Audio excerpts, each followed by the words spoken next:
हम साधारण जीवन अपनाए तो असाधारण विचार हमारे सुरक्षित हो जाएंगे भजन के लिए। यह तो सच्ची बात है।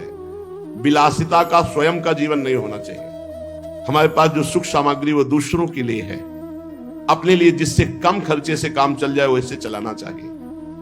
अपना जीवन बहुत ही सात्विक होना चाहिए। हम टूटी से उतना ही जल लेते हैं जितनी आवश्यकता हो, उतने ही बिजली चलाना जितनी आवश्यकता। नहीं तो बल्ब बंद करके अगर प्रकाश से काम चल रहा है बाहरी तो बल्ब नहीं जलाना है। अगर पंखे से काम चल रहा है तो कमरे में फिर हमको एसी नहीं चलाना। अगर बिना पंखे एसी के घंटा 2 घंटा कट रहा है तो हम वैसे, जितना आप कम खर्चे का जीवन उतना ही आपका भजन उत्तम बढ़ेगा। आप ये मत सोचो कि तुम मेरी संपत्ति में जितना चाहूं महंगे से महंगा प्रयोग कर सकता हूं। नहीं, सब संपत्ति रघुपति के आई, श्री जी के आए। एक आदमी 5,000 रुपए में एक बार अपना खान पान व्यवहार करता है और उसी 5,000 रुपए से 50 आदमियों को कुछ कुछ पवाया जा सकता है। जब हमारा काम जमीन में सोने से चल सकता है तो पलंग की क्या जरूरत है। चलो भाई, पलंग में जब हमारा एक चद्दर बिछा के काम चल सकता है तो डनलप के गद्दे की जरूरत क्या है। भगवत मार्ग के हम प्रतीक है। महापुरुषों के वचन, साधारण से साधारण पहले जीवन जीना सीखो। एक कुशासन और मार्किन के सिवा कोई नहीं बिछाए थे। एक कुशासन, कुशकासन, उसके ऊपर मार्किन। साधारण तौर तरीके। अगर असाधारण भजन करना है तो हमारी बात मान लो। जितना रजोगुण बनवाओगे, जितना रजोगुण एकत्रित करोगे, उतने ही तुम्हारे भजन में बाधक होगी। मरोगे तो है, शरीर भी नष्ट होगा तुम्हारा और मकान भी दूसरे के हाथ लगेगा। काहे को समय बर्बाद कर रहे हो। अगर साधारण जीवन व्यतीत करते तो रोना आता, प्रभु मुझ गरीब, मुझ दीन पर कृपा कर दो। भगवान की प्राप्ति के लिए जबरदस्ती अपने राज्य को अपने पुत्र को देकर के महाराज मनु हरिताप गवन बन की ना आप वृंदावन आए हो। बहुत दैन्यता से जियो, आपके पास अर्थ है। वो भूखे प्यासे ऐसे लोगों को पवाओ, दूसरों की सेवा में लगाओ। संत सेवा, भगवंत सेवा, श्री जी को सुंदर सुंदर पोशाक, श्री जी को भोग लगा के बांट देना। उत्तम भोग लगाए मोर मरकट को सेवा। अपने लिए बहुत साधारण, साधारण मार्किन, साधारण कपड़ा उड़ली, साधारण से जीवन, तभी असाधारण भजन होगा। जितना आप अधिक खर्च करेंगे अपने शरीर के ऊपर, साधक बहुत ध्यान से सुने, चाहे गृहस्थ हो, चाहे आपका पैसा नहीं है, वो भगवान का है। आप उचित अपने ऊपर खर्चा करें, परिवार के सुख में लगावें, संसार के सुख में लगावें। गौ सेवा, संत सेवा, भगवत सेवा, अन्य अन्य में अपने जीवन में बहुत कम खर्चा। आप अपने समय को अधिक से अधिक बचाकर भजन में लगाएं। यदि आपके पास बहुत अच्छी धन राशि आ चुकी है तो आपको अब ज्यादा जरूरत नहीं है, तो आप उसे लोक सेवा, भगवत सेवा में लगाते हुए हर समय भजन में लगिए। ज्यादा फैलाओ मत फैलाइए। सच्ची कहते, बहुत सावधानी की जरूरत, बहुत सावधानी। अरे चाहे आप जितना 3.5 हाथ का शरीर तुम्हारे हाथ से, उसको किसी एक कोने में पड़े रहना है। मार केवल बवाल रचे हो, अहंकार पुष्टता, मार रजोगुण की पुष्टता। हाँ, इस दरवाजा इसका आना चाहिए अमुक प्रदेश से, तो खिड़की इसकी अमुक प्रदेश की होनी चाहिए, तो लिफ्ट अमुक कंपनी की होनी चाहिए, वस्तु अमुक कंपनी। बड़ा दिमाग किसी में मर गए, कंपनी सब लगाए। ऐसे बड़े बड़े भवन बने हुए, महल बने हुए, कबूतर हग रहे, रहने वाला कोई नहीं। पुरानी बिल्डिंगें देखो जो राजा महाराजाओं की, तुम्हारी तो क्या। ये प्रमादी स्वभाव हटाइए। भजन के बहाने सुख भोगने की आदत छोड़िए तो परमात्मा प्राप्ति जल्दी हो जाए। डट करके सब झंझटों से निपट करके भजन करो। जीवन को प्रमाद से बचाकर प्रयत्न में स्थित करो। शब्द देख लो, शब्द ही है।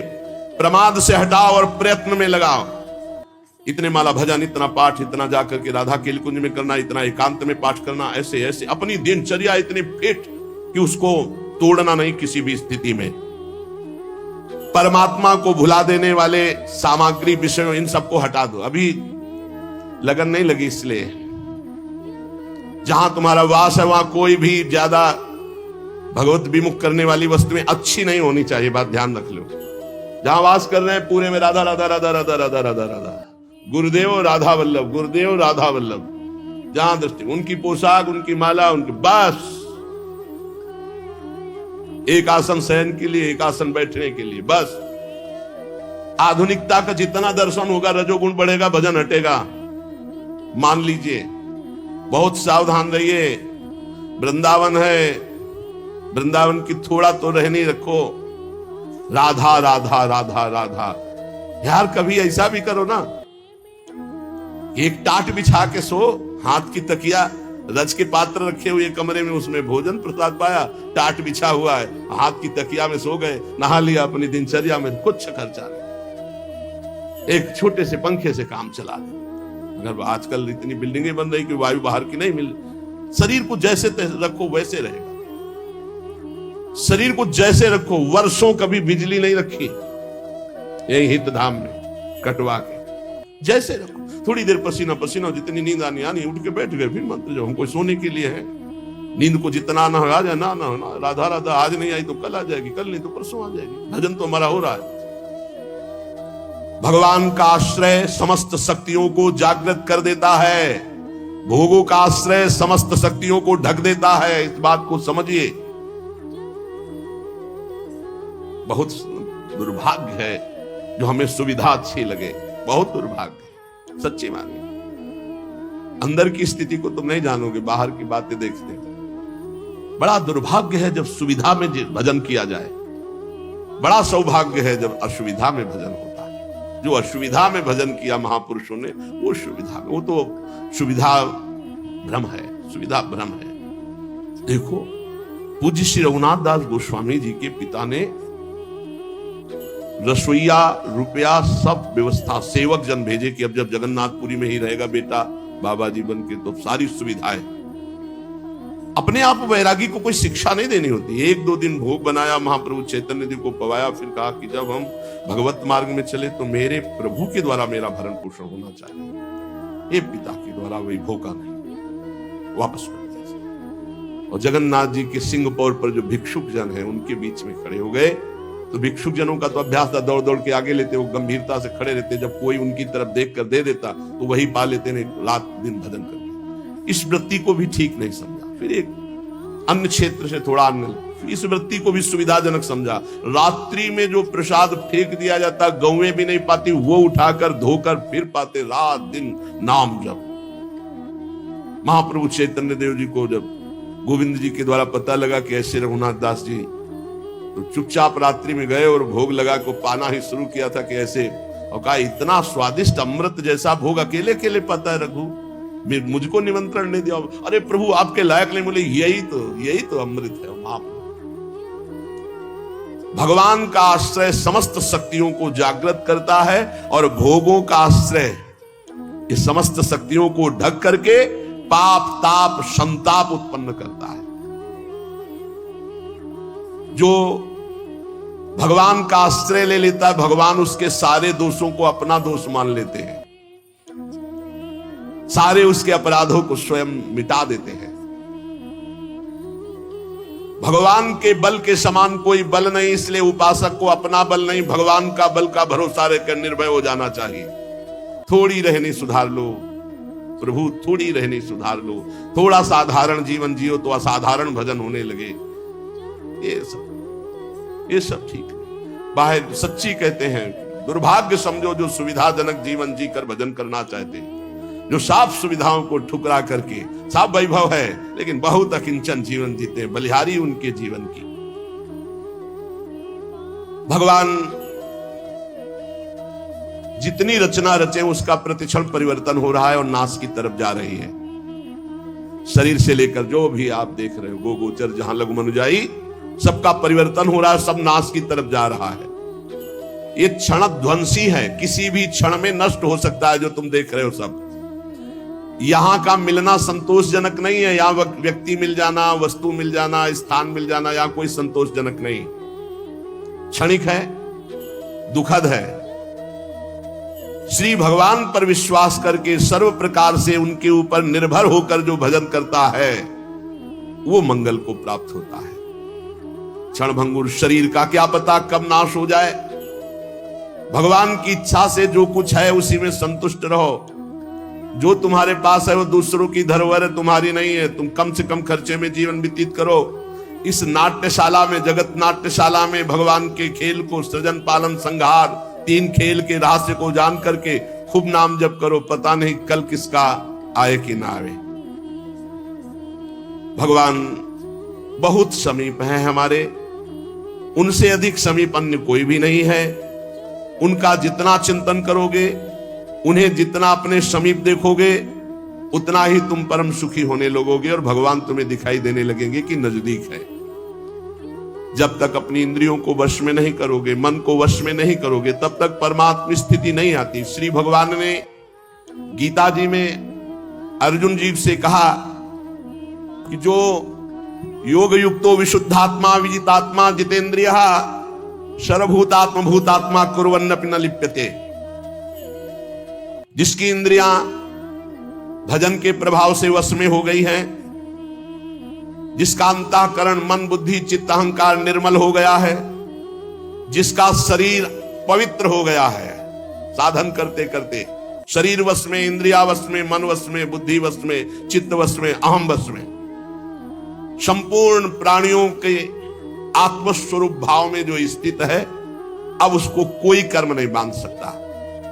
नहीं, हर कर्म जीव को बांधता है।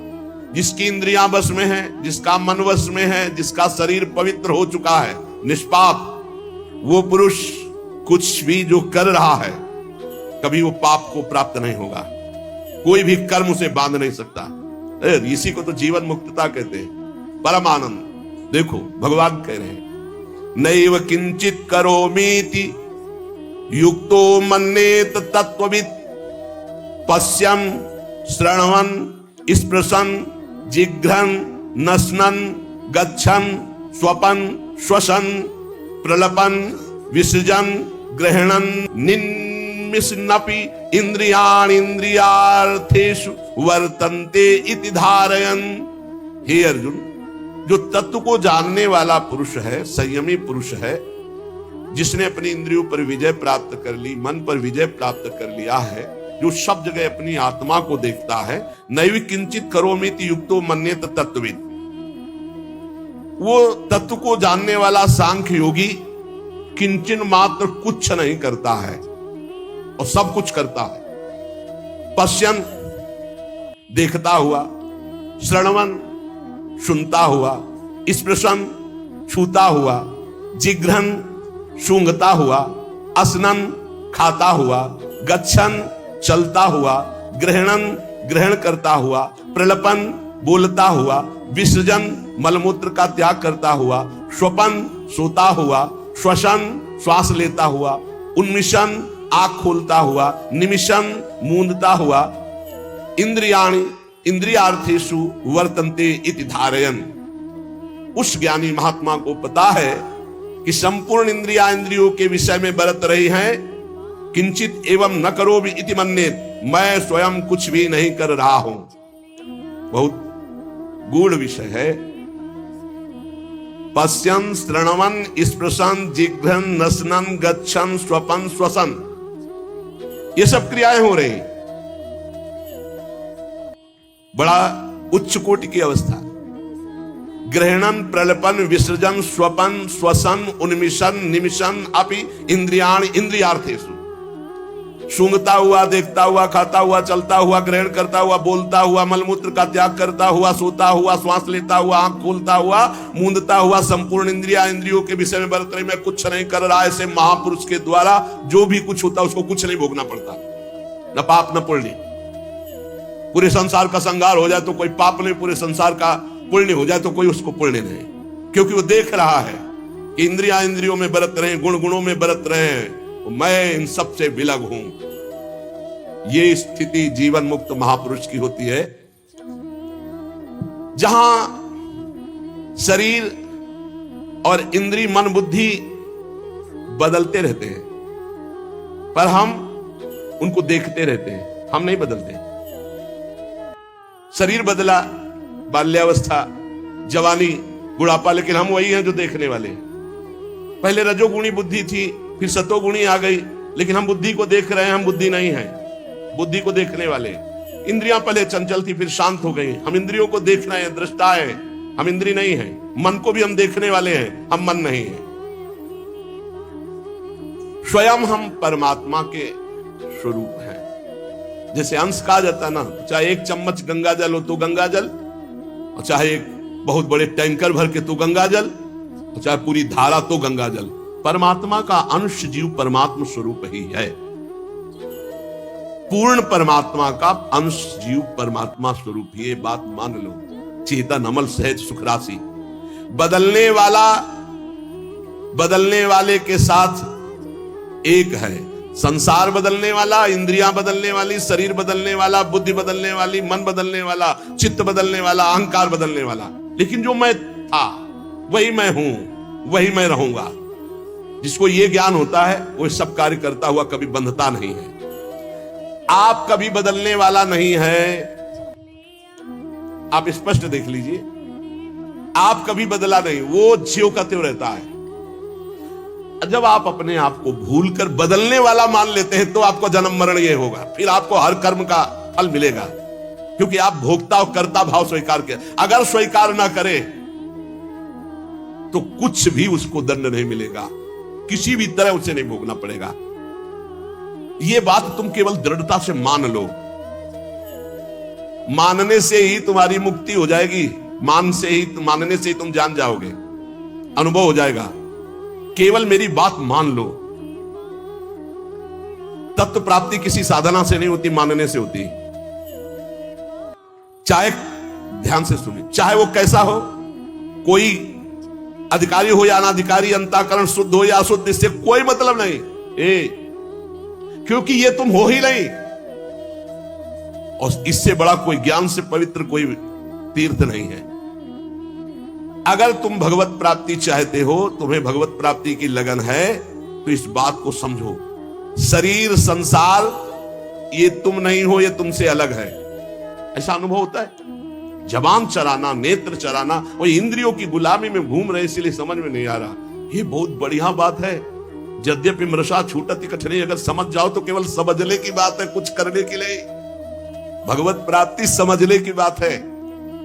ये बहुत सुंदर बात, इसी को हमने कई बार सत्संग में कहा है। आप अपने अंतःकरण की बात किसी से मत बताइए कि आपको कोई विकार है। जब आपसे कोई पूछे तो मुस्कुरा के उत्तर दो, बहुत सुंदर, बहुत कृपा है ठाकुर जी की, बहुत आनंद है। वो धीरे धीरे अंतरे में भस्म हो जाएंगे। उनकी सत्ता ही नहीं, आप जब सत्ता देते हैं तभी वो आपको परेशान करते हैं। भगवान कहते हैं, मात्रा स्पर्शास्तु कौन्तेय शीतोष्ण सुख दुःखदा आगमा पाइनो अनित्यास्तास्तितिक्षस्व भारत। ये आने जाने वाले विकार हैं, इनकी सत्ता नहीं है। इनको चुपचाप सह जाओ अंतःकरण में। तुम्हारे में तो आए ही नहीं, अंतःकरण में तन्मयता होने के कारण तुम्हें भास रहा है। तुम में तो कभी कोई विकार हो ही नहीं सकता। तुम तो निर्विकार सच्चिदानंद थे, हो, रहोगे। कभी कोई विकार तुम्हारे को छू ही नहीं सकता, कभी कोई पाप तुम्हें छू ही नहीं सकता। इस शरीर से हुआ, शरीर को भोगना पड़ेगा। तुम शरीर नहीं हो।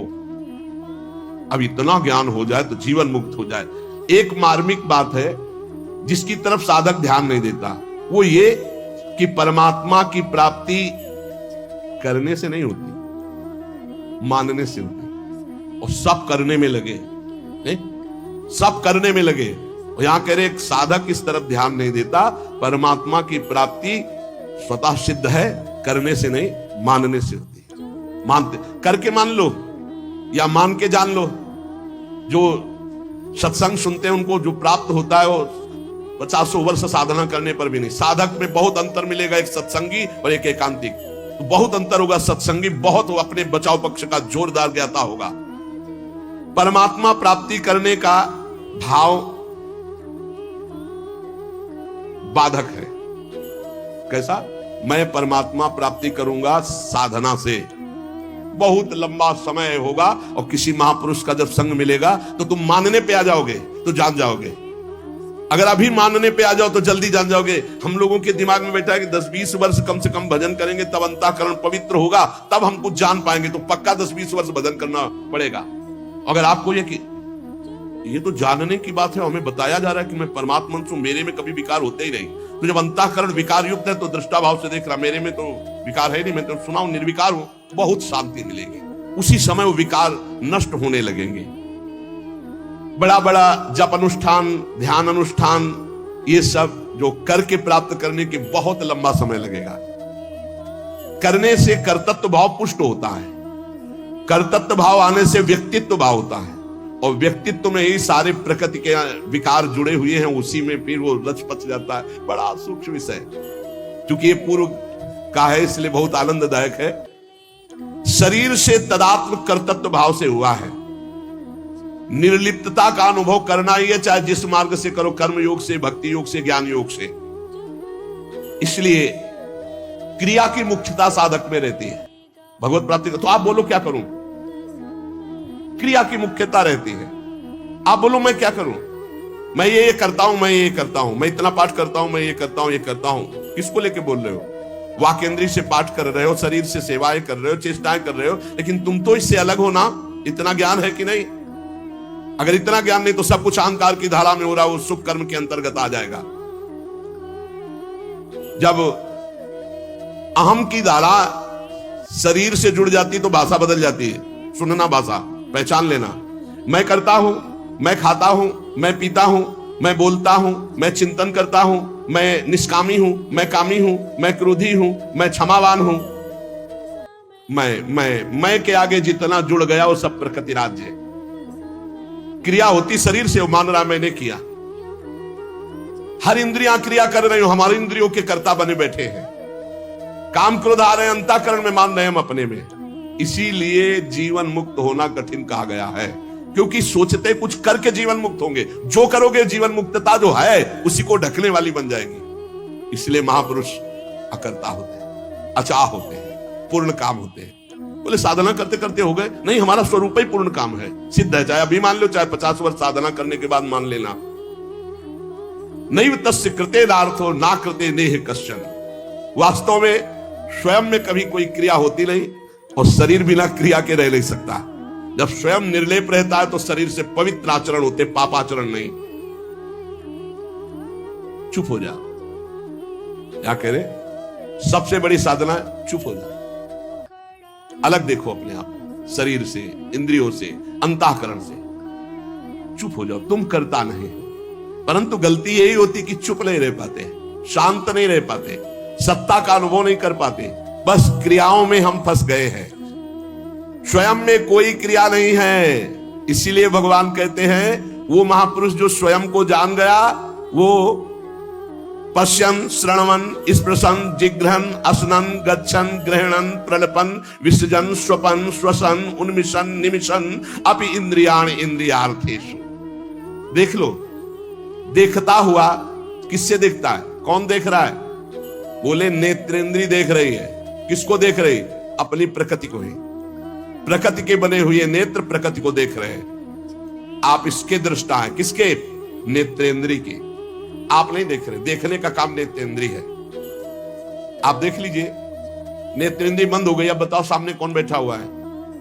आप नहीं देख रहे, नेत्रेंद्री देख रहे। तो देखता हुआ भी मैं नहीं देख रहा हूं, देखता हुआ भी मैं नहीं देख रहा हूं, क्योंकि मैं नहीं देख रहा हूं, नेत्रेंद्री देख रही है।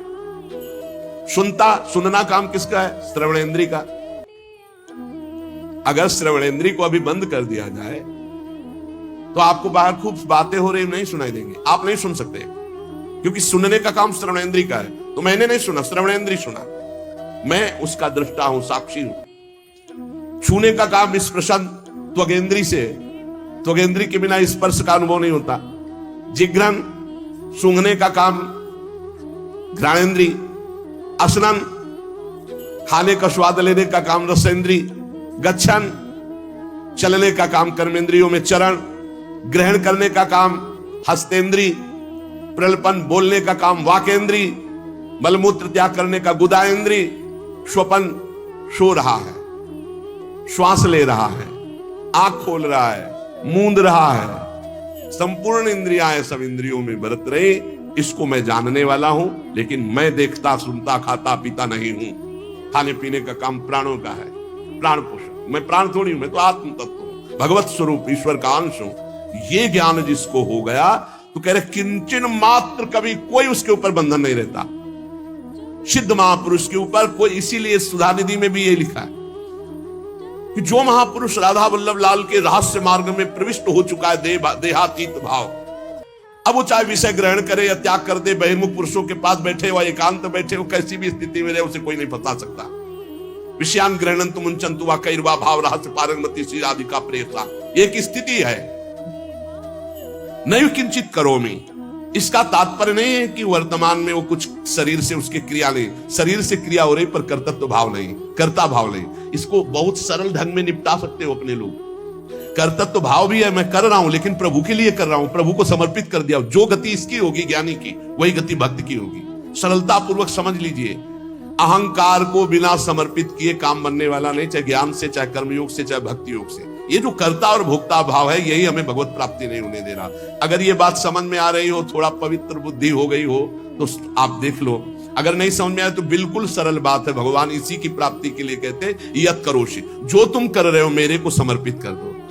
क्योंकि अपने लोगों का शरीर भाव दृढ़ है, कर्ता भाव दृढ़ है, तो अब हमारा कल्याण कैसे हो? तो जो हम कर रहे हैं वो प्रभु के लिए कर रहे हैं। हर समय नाम जप करो, सारे कर्म प्रभु को समर्पित कर दो, अहंकार वो घसीट लेंगे, जीवन मुक्त वो बना देंगे। एक बनाना हो तो भगवान कृपा करके जीवन मुक्ति जना देते हैं, और एक होता प्रयास करना। प्रयास से तो कोटि कल्प लग सकते हैं, और एक क्षण में वो अपनी स्थिति प्रदान कर सकते हैं। इसलिए प्रभु का नाम जप करो, प्रभु के आश्रित रहो, सारे कर्म प्रभु को समर्पित करो। और बीच बीच में इतना बात समझ लीजिए कि आप भगवान के हैं, ये शरीर प्रकृति का है, ये प्रकृति का शरीर प्रकृति में ही मिल जाएगा, आपके साथ नहीं रहेगा। और आपके साथ जो भगवान है वो सदैव ते हैं।